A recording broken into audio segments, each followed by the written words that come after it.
y a des gens qui collectionnent les papillons, moi je collectionne les lieux de marque, ou plutôt les expériences de marque. Là, vous avez un certain nombre de lieux qui existent partout dans le monde. Et j'ai eu la chance d'en visiter à peu près une cinquantaine. Et ce que je voudrais, c'est en quelques minutes vous raconter un certain nombre de ces expériences. Pour ce travail, en fait, ce travail, il a été réalisé pour la société Page Jaune, qui a un site qui s'appelle idlocal.fr. Et ce site sert d'observatoire permanent des innovations en matière d'événements locaux. Et au-delà de ce site, on a produit en juin dernier un livre blanc que vous pouvez facilement télécharger sur Internet. Vous tapez livre blanc, lieu de marque, PDF. Vous pouvez télécharger ce livre qui tire un peu les leçons de toutes ces expériences de lieu de marque. Et la méthodologie qu'on a utilisée pour écrire ce livre, c'est une combinaison entre donc une analyse et une visite d'une centaine de lieux, des témoignages d'experts, une recherche documentaire et puis un décryptage sémiologique dans la lignée des travaux qu'on a pu faire dans le cadre notamment de l'ouvrage qui s'intitule Brand Culture. Alors, les lieux de marque, c'est un phénomène qui monte. Il y en a tous les ans 10, 20 nouveaux. Alors j'en ai pris quelques-uns pour vous montrer l'actualité de ce phénomène.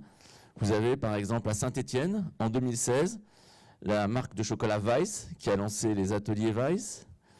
Vous avez à Vevey, Nestlé qui a lancé son deuxième musée.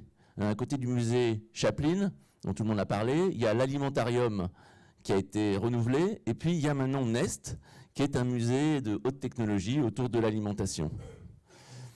Et puis, plus près d'ici, je vous invite vraiment à y aller. Il y a le musée Fragonard à Paris. C'est déjà au moins leur 3e musée. Vous pouvez visiter, apprendre plein de choses, être initié au parfum. Et ce qui est assez fabuleux, c'est quand votre guide, qui pendant 1 heure vous a expliqué tous les enjeux du parfum, passe derrière le comptoir et commence à vous faire humer les parfums de la marque Fragonard et se transforme en vendeuse. Et en fait, ils ont tout un business model qui mixe une activité culturelle de musée et de la vente de produits et qui s'adresse beaucoup aux touristes. Et puis, on peut aussi citer le Porsche Experience Center. C'est le 6e circuit magasin Porsche qui est lancé dans le monde. Et c'est effectivement quoi de plus naturel pour une marque de bolide que de créer un espace où on peut tester les voitures à grande vitesse. Alors quand on analyse ce phénomène des lieux de marque, on s'aperçoit qu'on va beaucoup plus loin dans le lieu de marque que la simple boutique, que le simple magasin. Parce que le lieu de marque, c'est une opportunité pour créer un espace multifonction, multi-activité, où le produit est inséré dans un univers de sens extrêmement riche et où le consommateur est invité à performer la marque. À performer, c'est-à-dire à la vivre, à s'y identifier, à la ressentir. Et au cœur de cette expérience, il y a en particulier 3 types de notions importantes: la sensorialité, l'expérimentation et l'interaction.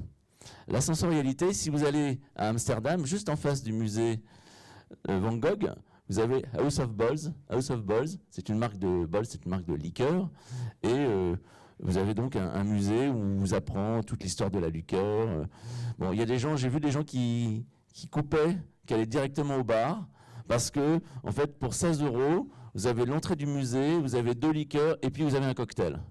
En tout cas, c'est un lieu qui vraiment vous met au cœur de la philosophie Bols, de tout leur univers, de toute leur potentialité. C'est un endroit où ils forment des bartenders. C'est un endroit d'expérience extrêmement riche. À Lille, il y a un lieu qui s'appelle le Between Village, de la marque distributeur de Decathlon Between, où vraiment on peut tester le vélo dans des conditions tout à fait naturelles. Il y a le Running Lab, ASICS Lab.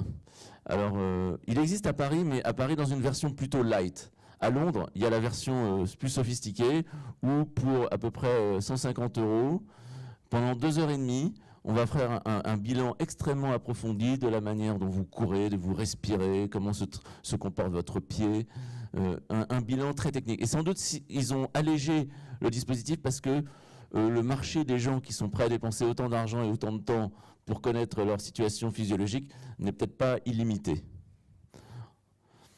Et puis, dans l'interaction, on peut citer cet exemple très typique de chez Joe Malone, où quand vous êtes accueilli dans un stand, dans un magasin de Joe Malone, on vous fait un massage des mains, un massage parfumé, et c'est une expérience qui ancre le parfum, qui crée une interaction extrêmement riche.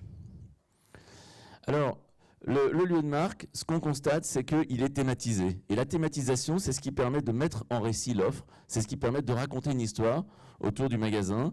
Et nous, on a pu constater en analysant un grand nombre qu'il y avait souvent deux logiques de thématisation, une logique plutôt de type métonymie et une autre logique de type métaphore.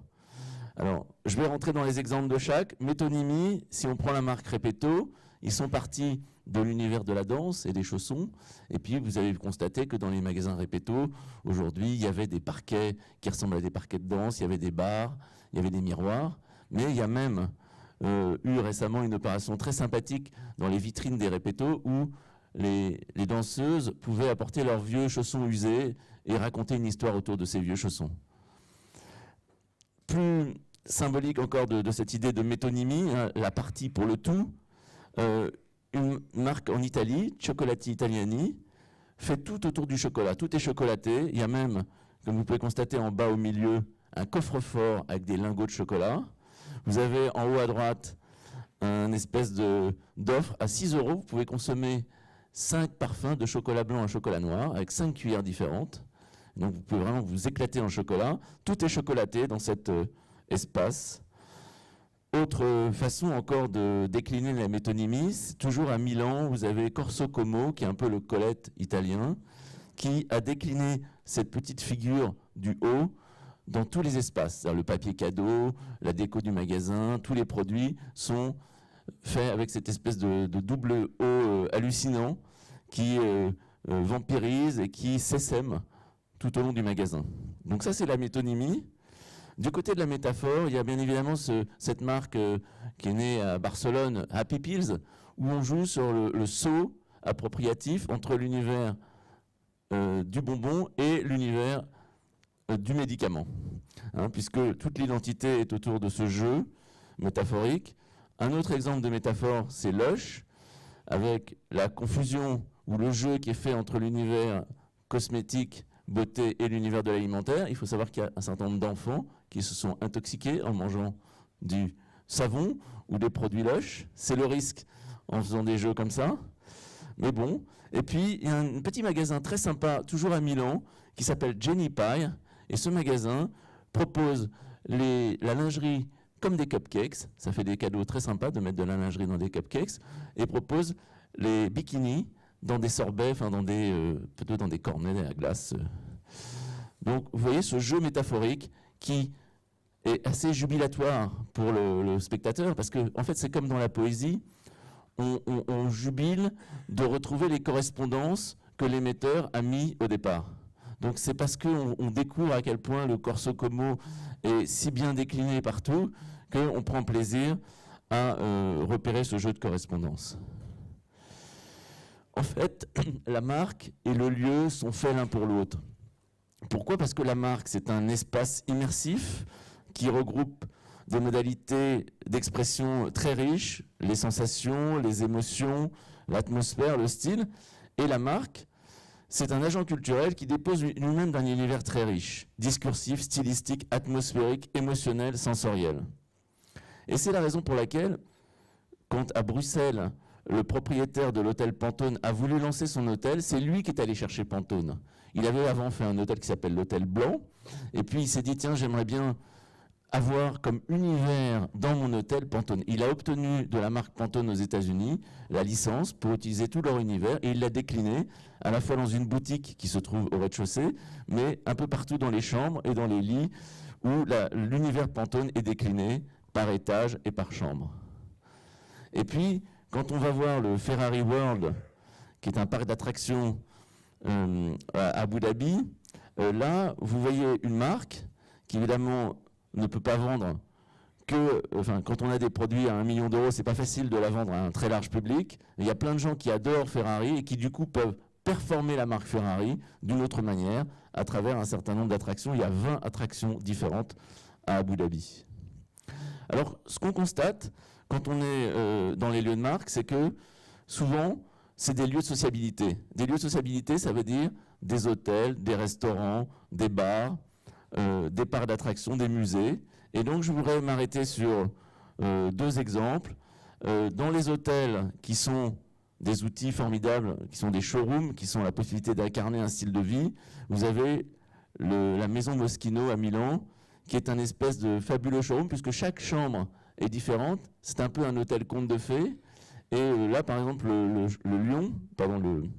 loup, que vous voyez en bas à droite, il est vendu 500 €.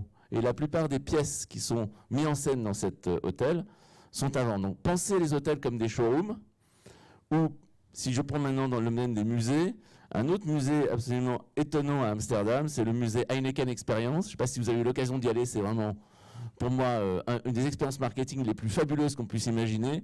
Vous êtes à un moment transformé en houblon, vous vivez le parcours du houblon comme dans une attraction Disney, vous êtes secoué, vous recevez de la chaleur, et puis la salle s'ouvre et là on dit « Let's practice Heineken ». Bon, c'est pas très loi Evin comme méthode, mais bon, les enfants de moins de 16 ans ont le droit de visiter le truc, mais non pas comme les aînés, à droit à 2 boissons, 2 bières pour le prix du ticket d'entrée. Donc vous voyez, et je voudrais terminer avec cette idée-là, les marques, elles ont vocation à pas uniquement s'approprier des boutiques, mais également à développer des restaurants, des cafés, des bars, des écoles, des laboratoires, des spas. Et il y a une bagarre en ce moment pour les spas et pour les marques qui veulent des spas. Et même les sièges sociaux sont de plus en plus pensés comme des lieux de marque. Il suffit de regarder ce qu'a fait Euronews à Lyon, vente privée à Saint-Denis, ou récemment Orange à Châtillon. Tous ces espaces-là sont des espaces d'expression très forts. Donc j'ai été un peu rapide, mais si vous voulez aller plus loin sur tous ces sujets, je vous recommande un certain nombre d'ouvrages et de lectures, dont Pop-Up Store que nous avons élaboré avec Clépierre, et puis cet ouvrage Lieu de marque qui a été fait avec Page Jaune Solocal. Merci pour votre attention.